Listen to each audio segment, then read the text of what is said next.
So I'm not gonna lie, when it comes to analog horror, I think there's been a lot of shortage when it comes to original analog horror series. So far, I've been kind of leaning more towards, the typical Walton Falls and stuff like that. So I was on the hunt for a new, interesting analog horror series on YouTube, and I won't lie, it took me a while to find one. Until I eventually noticed the channel Dr. Nowhere, and I feel like this channel was very interesting to me because it seemed very similar to the channel called Boysvert, and with Boysvert it's very confusing and stuff, and I kind of got the same vibe from this series. However, after watching the entire series all the way through, I just realized how much potential and how entertaining this series actually is. So in today's video, I'm going to be showing you the deeply disturbing story of Dr. Nowhere, where we see two different sides of a story. There's currently, I think, 3 videos revolving around one singular character, and the most recent episode is around a new sort of story with a new character. So without further ado, I'm going to go straight into the analysis. If you do enjoy this video, make sure to smash the like button down below, and if you enjoy Dr. Nowhere, I know there's a load of fans out there who enjoy it. If you like it, make sure to hit that subscribe button as well. So let's get straight into video 1. Now, I won't lie, when it comes to video 1, there isn't much to it. However, we just see repeated banging on the glass by some sort of creature. Now, I've always resembled this creature to be sort of similar to the one from the Backrooms in the very original Backrooms video, with kind of how it's like a stick figurine. However, you notice this hand is clearly a human hand. This hand is definitely not from the creature, and it's emphasized that it's not from the creature in the next episode. However, this episode is just simply to, kind of just scare the audience and just to give us an introduction of what this creature kind of looks like and what it actually is. It's only 30 seconds and we can just move straight on to the second video, which is where it gets a little bit more interesting. So in video 2, we see the very same creature as the first video. However, it appears to actually be talking to someone, and the person behind the camera does actually respond to this character, this villain or this monster in the TV, and he soon learns to regret that decision of talking back to it, since when he does respond, the creature starts banging repeatedly on the TV, eventually smashing the glass. Go.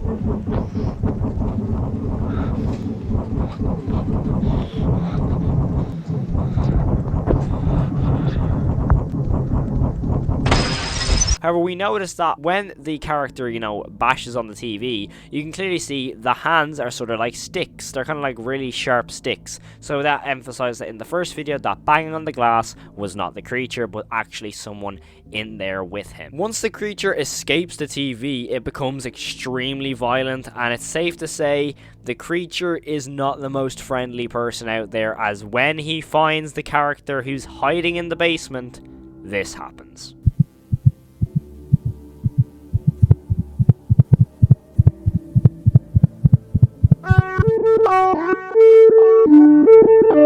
And once that happens, the video just cuts to black and the video ends. Now, I won't lie, that video definitely emphasized how scary this sort of creature can be, because it really showed how vicious it can be, and also showed some really cool animation of the actual creature just bashing out of a TV screen. I feel like that's kind of, it's not original to horror, because we've seen it in like The Ring and stuff like that. But when it comes to analog horror, I can't really think of many aspects of analog horror that I've seen someone, actually come out of a TV. So I think that was really cool, and I think the animation is also really, really well done. Moving on to video 3. Video 3 begins with a child's story being told about children, how they go to bed early, how they get up early, how they're like ready for school and stuff like that. However, there's a quick flash of that same monster that we've seen in the previous episodes. So there obviously is sort of a sinister aspect in this video straight off the bat. Until all of a sudden, we just cut to like a pulsing heart on the wall for a split second. Now, this comes out of the blue completely. However, that like splitting heart that's completely beating right there, it's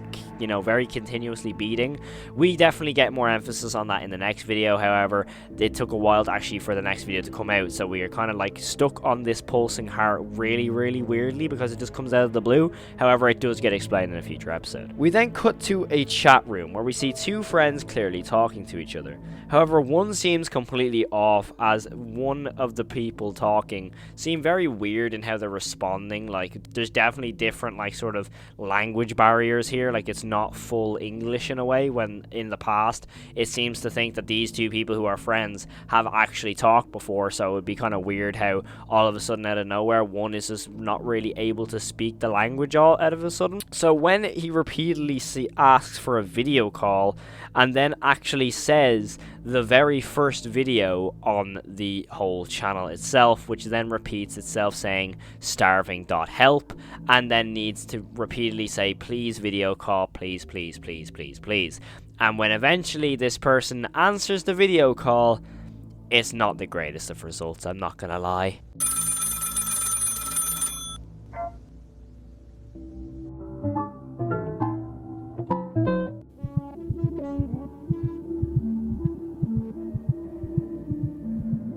And that led us on to episode 4. Now, those first 3 episodes were around this sort of creature. And I actually just noticed on researching what's happened in this channel, it's actually the title of each video, especially these first 3, have been changed to a sort of TOS, which obviously, you know, chapterizes this channel, which also shows that those first 3 videos are part of one chapter, and eventually with the new video number 4 coming out, a part of a new chapter introducing the new creature called the Boiled One. Now, episode 4 begins as by far the best in the entire series. I do have some issues with this video just based on the fact that it's very text heavy, and I won't lie, I'm not too fond of analog horrors that make you read the entire story in a way. That's just my own opinion. I'm not really, you know, the biggest reader when it comes to analog horror. I love reading books, but when it comes to analog horror and being scared, the text doesn't scare me. That's the one thing I've had an issue with this video. However, I think this video is by far the best, as it kicks off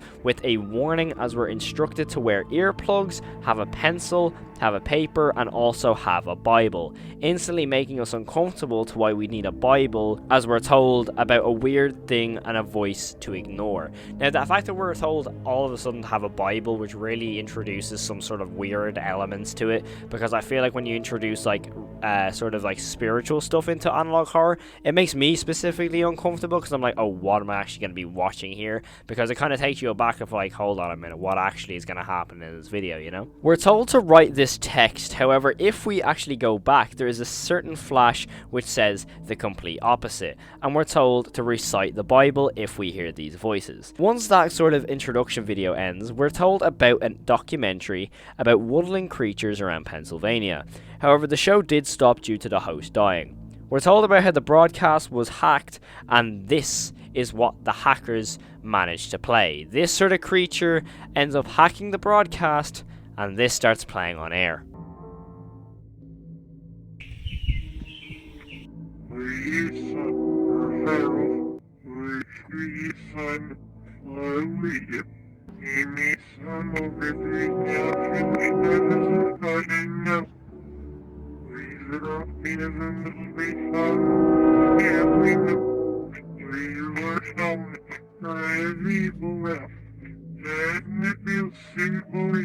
The broadcast left many people in a mental state, specifically an elderly man called Job Samperini. I'm not going to lie, I could really badly be mispronouncing that name. However, it leaves him in a paralyzed state.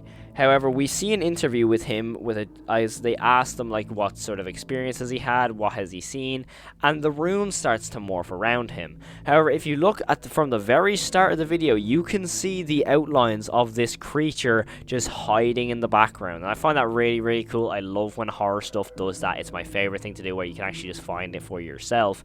But the fact that all of a sudden the room starts to morph and eventually that creature starts to rise from the window, as we then see this.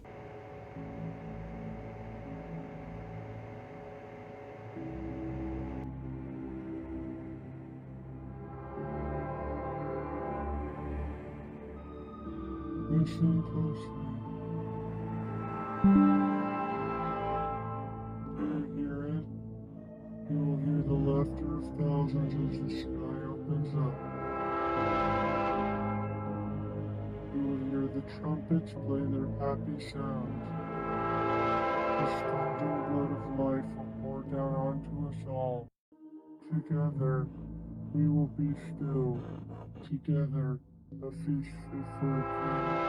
Together, welded by love and purity. We notice that they're not alone in the room, and the video then cuts to the creature talking once more as the video ends. Now, episode 4 is by far my favourite in the series because it actually gives some story elements to the franchise, and I'm really happy about that because I thought that episode 1 to 3 was very, not heavy on the lore, but quite heavy on the sort of like horror and disturbing elements of the series. But for me, I find that episode 4 emphasizes the fact that, this can be a really good story along with having some scares in there. And also the animation of like the beating heart once again turning up in this next video. It's a really cool entry, and I feel like it can be so much bigger when it comes to emphasizing the scares, adapting to more of the story. I think that this series in general has huge potential. Like, for me, it's a really intriguing series. The monster designs are really cool. I feel all around this is a very solid series. I'm super excited to see what happens in the future of these videos because by far